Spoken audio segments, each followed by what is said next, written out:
Olá, que bom ter aqui você comigo novamente. Hoje eu vou falar um pouco para vocês a respeito da vigilância sanitária. Eu recebo muitas dúvidas, as pessoas perguntam, mas por que a vigilância vai? Quando que ela vai? O que ela pede, né? Então eu achei bom comentar um pouco com vocês. A vigilância vai, em primeiro lugar, para expedir o alvará de funcionamento. Então, quando a pessoa vai abrir o estabelecimento ou quando há necessidade de renovação desse alvará, então a vigilância vai, faz uma inspeção, orienta e fiscaliza, né? Faz toda uma auditoria para verificar, por exemplo, se as condições do estabelecimento atendem às legislações. Então, a RDC 216, aqui no estado de São Paulo, a CVS 5, e se você tem, dependendo do município, a legislação municipal, que tem alguma particularidade, então a vigilância vai para fazer essa verificação. Muitas vezes ela até libera com alguma restrição, então ela deixa lá, preciso, sei lá, adequar uma área ou isolar uma parte da outra, enfim, dificilmente a vigilância, assim, quando ela não dá o alvará, realmente o estabelecimento está completamente inadequado, até porque muitos lugares às vezes até começam a trabalhar sem a liberação da vigilância, o que não é exatamente correto, né? Outro momento, como eu disse, é quando há necessidade de renovação. Quando há alguma modificação no local, a pessoa colocou mais um espaço ou agregou mais um serviço, então geralmente a vigilância vai para fazer a renovação desse alvará, enfim, dessa licença, né?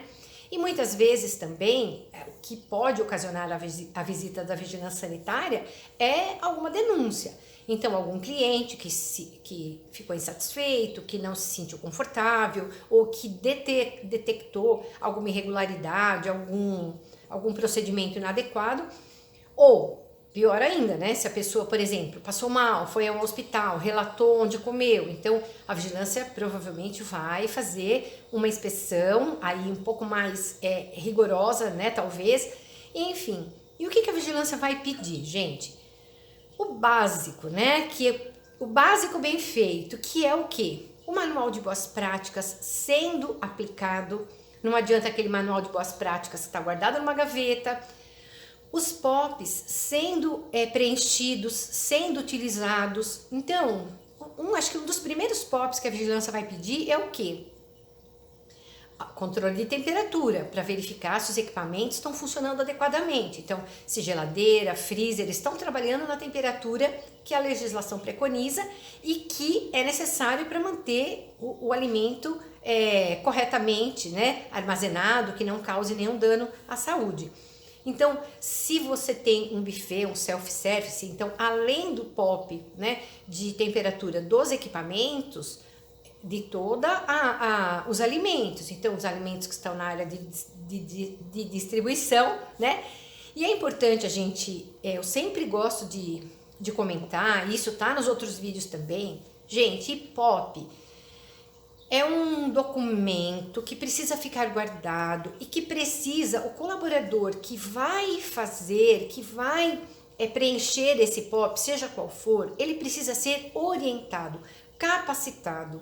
Porque eu já comentei em outros vídeos, mas se você não assistiu, chegou agora, você pede para o colaborador anotar as temperaturas dos equipamentos. Se ele chegar lá, um freezer, por exemplo, vai 0 grau, ele vai marcar 0 grau e vai embora.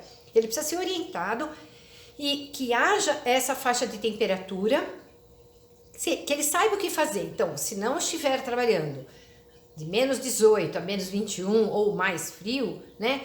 Ele precisa comunicar ao supervisor, ele precisa chamar uma assistência técnica. Há necessidade que tenha um plano de ação, né? Então não é simplesmente falar para o funcionário, vai lá e marca a temperatura. Que isso a gente está cansado de ver em auditoria. Planilhas preenchidas incorretamente. E tem um outro detalhe, né? Que alguém tem que auditar. Por quê? Se aquele colaborador ele não tem muito bom senso ou não tem muita consciência, ele fala, tá sempre menos 18, vai chutando a leitura. Também não pode, né? Às vezes a gente pega a planilha do começo ao fim, tudo direitinho, milimetricamente. Então, a gente sabe que não é bem assim, né? Uma geladeira, muitas vezes, vai 1 grau, 2 a mais, enfim. Então, é necessário que haja a capacitação, haja o preenchimento da planilha, mas que também haja uma supervisão efetiva, tá? Um outro documento que a vigilância vai pedir, né, são os controles, controle de potabilidade da água, controle de pragas, saúde de funcionários, a capacitação dos funcionários em boas práticas. Então, esses, gente, são os documentos mais básicos que pode haver. Outra coisa é com relação à coleta de amostra. Então, dependendo do serviço, dependendo do tipo de estabelecimento, é necessário coleta de amostra. Então, onde está a coleta? A coleta está feita corretamente, o peso correto, porque muitas vezes também ocorre. Pede para o colaborador coletar amostra, mas também ninguém audita, ninguém verifica.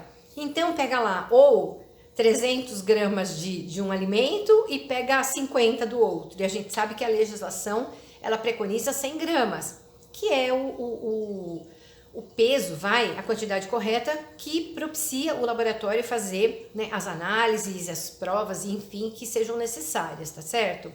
Então, é importante que durante uma visita, uma auditoria da vigilância, né, uma visita da vigilância sanitária, em primeiro lugar, gente, não tente enrolar, porque os fiscais são pessoas preparadas, né? Não tente ser espertinho, esconder alguma coisa. Procure responder as perguntas de uma forma profissional, né? E apresente os documentos. Para isso, gente, tem que ter o antes, né? Se você está trabalhando corretamente, fez o controle de pragas, guardou o documento, guardou a nota fiscal, fez a limpeza da caixa d'água, guardou a documentação, tem o controle de saúde dos funcionários corretamente, né, preenchidos, capacitação, as temperaturas, não há o que temer, né? E também, óbvio, adotar as boas práticas, ter o seu estoque organizado, sua geladeira e seu freezer organizados, né? Limpos e organizados, tá certo? Então, a visita da vigilância sanitária, ela garante também ao consumidor, e nós somos consumidores. Eu sempre comento e gosto de ressaltar que as pessoas falam, ai, mas olha, a lei muitas vezes ela é muito rígida, a vigilância é isso, aquilo.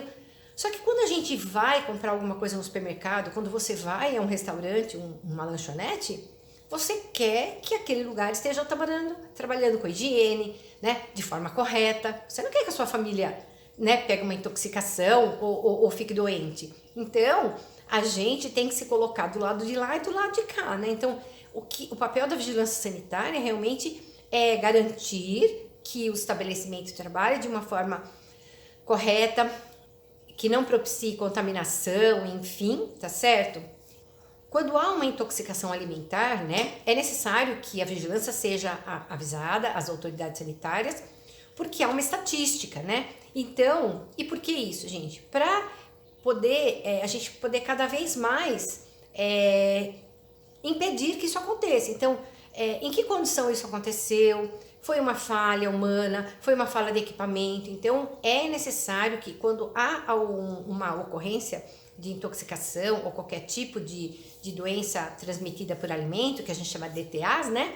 É necessário a gente avisar, comunicar, inclusive existe um formulário próprio para a gente orientar e informar as autoridades sanitárias, tá? E nesse formulário, depois há uma devolutiva, né? Até para saber o que o estabelecimento está fazendo para que aquele tipo de ocorrência não venha, né? Não torne a acontecer, tá certo? Então, se você ficou com alguma dúvida, deixa nos comentários, me chama, tá? E eu respondo para você, tá bom? Muito obrigada, hein?